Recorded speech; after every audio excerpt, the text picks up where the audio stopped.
So, ladies and gentlemen, hopefully we are going to achieve a Christmas miracle and hopefully finish this book off before the end, hopefully, of Christmas, but maybe not see this into next year. Indeed, this may be, hopefully, be a New Year's burning. Fingers crossed on that front, but this book is so annoying. So, today, we're on Chapter 17, Integrate This. Oh, dear. Right. Hope you're sitting comfortably, because we're about to begin. Hold on to your brains. The philosophy of holistic medicine is not difficult to understand. In fact, it is rather elementary for someone in the know. Lines it all up for you.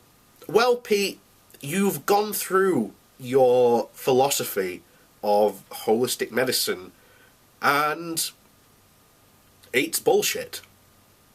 There's no other way to describe it than it's complete quackery. It makes no sense. All of its laws, too, particularly the, how shall I say, the distillation of your medicines, makes no sense in a scientific standpoint. If you distill something, I will say dilute something, it does not make it stronger. It makes it weaker. So how is this magical medicine meant to work if it's, if you dilute it to the point of where it no longer exists? Your philosophy makes no sense. You even admit yourself in this book that you do not know how your medicine works. So how can you do a statement like that when I've just said, those criticisms I've just laid against you pretty much destroy your entire argument? In fact, I've done nothing but destroy your arguments for this entire book. This is why I want to debate you on the stuff you say in this book. It would be amazingly brilliant. I want to hear your answers firsthand. So, where were we? Anyway, he continues. For some reason, however, a great number of people who profess to use holistic medicine have absolutely no idea of what they are talking about, and further confuse the issue of the general public. Let me make this perfectly clear. Holistic medicine is not alternative. Yes, it is. Nor is it adjunctive. It is primary care medicine to be used instead of allopathic drug and surgery treatments. You mean the stuff that, work. Because that's what his crux has been pretty much the entirety of this book.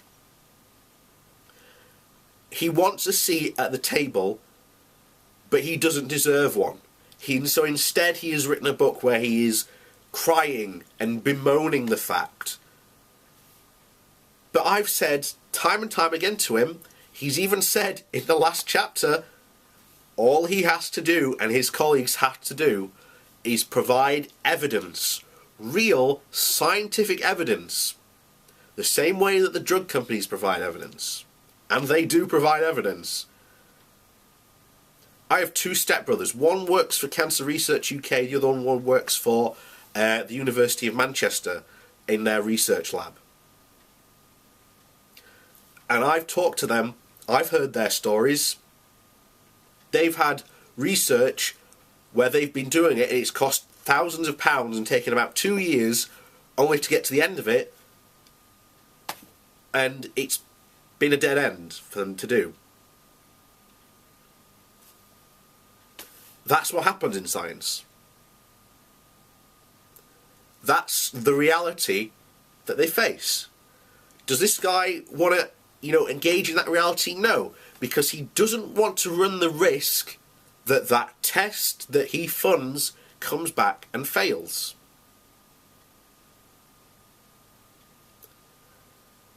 because he knows that's true.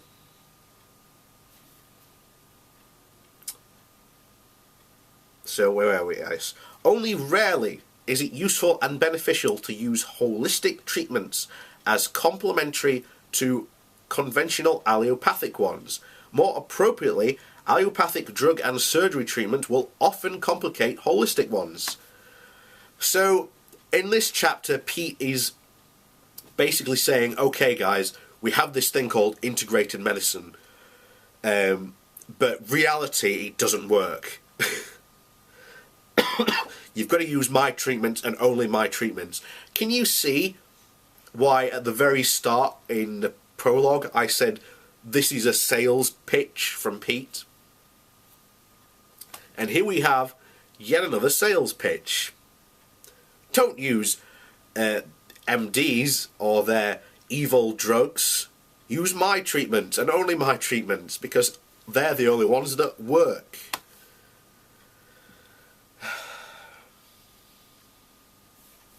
And in a perfect world, drugs and surgery would be best used as an adjunctive treatment to primary holistic therapies. Regretfully, in the upside-down world of the 21st century medicine, this perfect situation is completely reversed, and allopathic treatments are viewed as king, while other treatments, although curatively and superior, which you haven't proven, are relegated to back of the bus, or aren't even allowed on the bus in the first place. Why are you not allowed on the bus? Because you don't have any evidence. You do not have a ticket to ride, Mr. Pete. Or Mr. Glidden, shall we say. So, he is bemoaning that fact, and he's pretty much outrightly said, hey look guys, you should be coming to us first, then going to your doctors, and then maybe receiving surgery. Something which might cost you your life if you did, and has done in the past. Take, for example, Steve Jobs. Another trend in modern medicine which is entirely misleading is the concept of integrative medicine. You may have heard this term on the radio or in print. Somewhere in a clinic or hospital espousing the practice of integrating alternative therapies into its conventional medical setting. Now, we had this in the NHS, and thank God we finally stopped funding it. We were funding homeopathy, and thank God, we finally stopped funding it. At last. For we've had numerous studies saying, yeah, it doesn't work. It's no better than placebo. Stop using it. Why are we funding this? And we finally stopped it, at last. We finally stopped using integrative medicine. What a godsend. So, I agree with you, Pete. We shouldn't be using integrative medicine.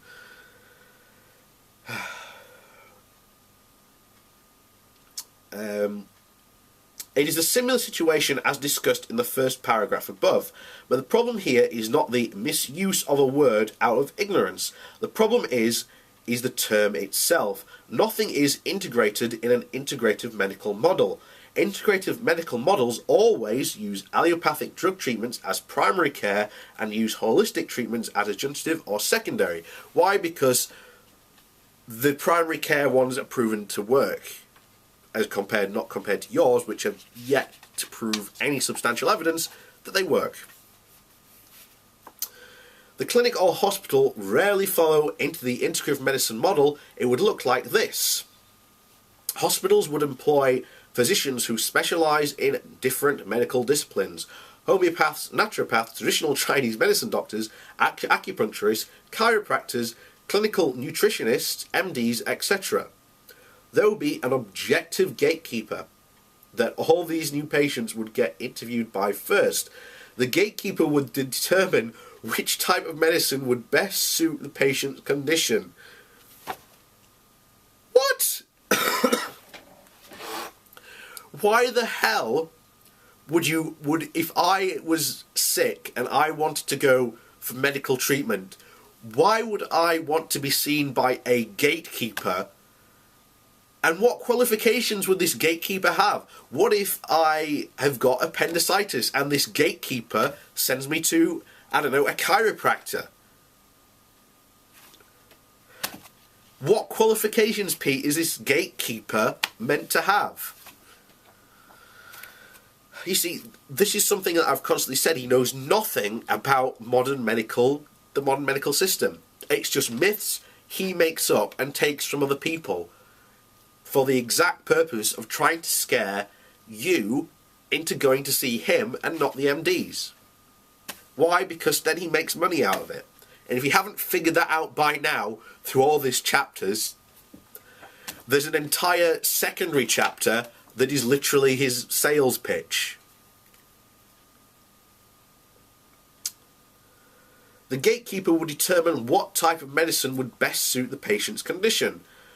That would then make a referral to the proper physician in the clinic, who would then handle the care. All the other doctors who work there, each practicing a different medical discipline, would be available to deliver adjunctive treatments should the need arise. Sounds great, doesn't it? No, it doesn't. Sounds terrifying. But this never happens. In integrative medicine centres, I'll let you guess what happens there. I'll give you a minute. Correct, you got it. You are paying attention. Integrative medical clinics all use allopathic treatments as their primary medical intervention and use holistic treatments as secondary. Why? Because they're proven to work. Yours have none at all, Pete. How many times do I have to say this? More often than not, mostly as a way to lessen the side effects of the allopathic treatments. Cancer Treatment Centers of America is a perfect example. They offer an integrative medical model for their cancer patients. What this means is that they employ naturopathic physicians to give vitamin, herbal, homeopathic and natural nutritional supplements to their chemotherapy, surgery and radiation treatments to help soften the blow of chemo, surgery and radiation. This is done so that patients can have more chemo, no it's not, radiation and surgery than they could have without the holistic stuff. Is this a good idea? No. Using holistic medicine as primary care? No. Are the whole holistic treatments applied in any way, shape or form as a treatment for the cancer itself? No. Because there are no holistic treatments, Pete. You don't have any evidence to suggest that you actually have any treatments that would work and would affect cancer. No, they are used for allopathic treatments, clean up only. And this is what passes for integrative medicine. They must have used George Orwell to come up with their PR campaign. Let me see here. War equals peace. No. Civil liberty equals freedom. No. And using vitamins to primarily negate some of the treatment doses of chemotherapy equals medical integration. Alright, I can hear people in the peanut gallery shout that it's better for chemotherapy patients to have good nutritional care. Even if it is adjunctive, then to have no naturopathic care at all. I agree. But not really. No, think about it. I completely disagree, and here's why. Chemotherapy is 97% ineffective. No, it is not. Pete uses a paper that was published in Australia that has thoroughly been, and I've done videos about this before, specifically on this at least twice, to say why he is wrong to do this. Chemotherapy is not 97% effective. If it was, the death rate for cancer would be enormous. Why then, if this is true, is the survival rate for cancers across the board going up year on year? Why are the survival rates for individual cancers going up year on year? If that number is true, as Pete claims it is, why then is what I've just stated the reality?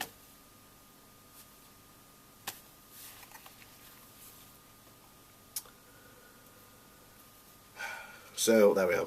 Extremely expensive, devastating the patient's quality of life, and will often cause cancer. In my opinion, the only reason that a CTCA employs naturopaths is to make the patient a little stronger so they can have more chemo treatment. More chemo treatments equal more profit. I have no data to support this position. Well, of course, he can just make it up. Because the CTCA, being a private for-profit business entity, is not required to disclose their treatment track records. They actually are. If they are treating patients, there are patient records. That means they're called patient records. That means if you are a doctor, you can request medical records. Something which, in your state, Pete, you are unfortunately licensed to do, and as someone who holds that license, you can request medical records. So why has Pete not, asked for these medical records to have a look at them? He's unfortunately within his rights. The only way to have truly integrated medical model for this country is for all medical disciplines to have equal protection under the law. What did I say at the beginning of this chapter? Equal rates of insurance coverage, equal amounts of research dollars, more or less. Then the marketplace would naturally sort itself out. Yeah, it would pretty much sort itself out pretty quickly. Those who went to people like Pete would die. People who went to the real doctors would live. That's the truth.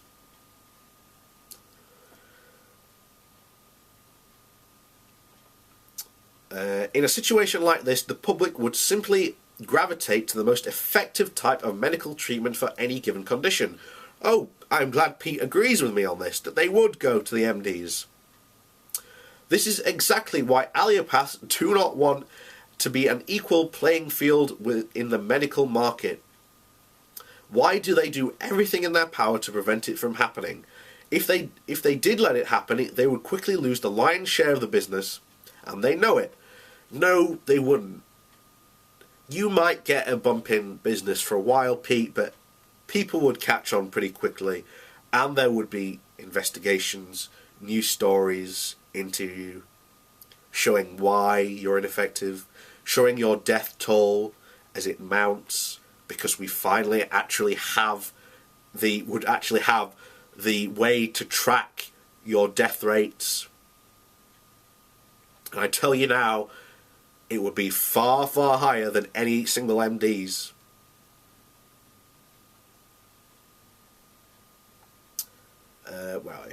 Furthermore, they have to lie and cheat to keep their position at the top. No, they don't have to lie or cheat, Pete. It's you who has to lie and cheat. See, MDs go by the scientific standards of evidence. They go with what works, what is proven to work. You don't.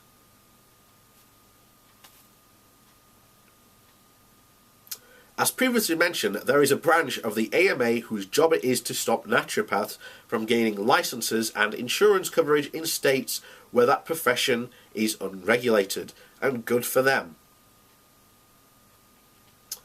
They do this by offering misleading testimony to state legislators claiming that naturopaths are quacks. Well, you've done very little evidence to convince me that you aren't a quack, Pete. They have substandard training. That's laughable, because you've got even worse. And are dangerous. You're the dangerous one.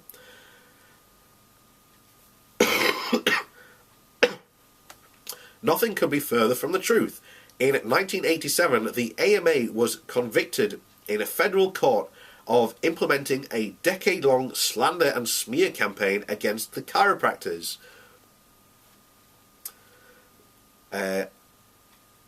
Claiming that they were quacks and having substandard training and were dangerous. I still pretty much think that's the case, considering, as I've done in a previous video not too long ago, that there is a strong link between people who have neck manipulations and have strokes. There is a strong link. So yes, chiropractors are dangerous. In the early 20th century, the allopaths outmaneuvered the homeopaths by glad-handling legislators in a successful bid to pass a one-sided prejudicial laws that made it illegal to practice medicine unless you use pharmaceutical drugs. You mean drugs that are proven to work and have an actual medical effect, then yes, I agree with that law. This was all done under the smoke and screen of a slanderously painting homeopaths as dangerous quacks with substandard medical training. Do I detect a pattern here? Well, I certainly do, Pete. If by some sudden genie-in-a-bottle magic we could all wake up tomorrow and there wouldn't exist in this country equal protection under the law, equal research money distribution, and equal insurance coverage for all medical disciplines, within 5 years most MDs would be out of business. No, they wouldn't, Pete. No, they wouldn't. That's a fancy world that you are living in. And we come to the end of that chapter, because next we get on to the chapter I actually bought the book for. And that is chapter 18, Cancer. So, hold on, people. Hold on, because we're finally there. And before we end this, what have I said in the beginning of this chapter? It's a massive sales pitch. It's Pete trying to ineffectively convince people that he deserves a seat at the table. He doesn't. There is no scientific evidence to support any of the claims Pete makes. He has flat out admitted that he doesn't know how his medicine works. That is not an acceptable way. If you went to a doctor and you were to ask, how does this medicine work? He would be able to show you how this medicine worked, what effect it would have on you, and what will be going on in your body. Pete, on the other hand, can't. It's magic. And as pretty much he even says it's magic. So, ladies and gentlemen, Pete, once again, trying to convince you that he deserves a seat at the table. And ladies and gentlemen, this guy doesn't even deserve a seat at the children's table. He deserves a seat outside. In fact, he deserves a seat as far away from medicine as possible.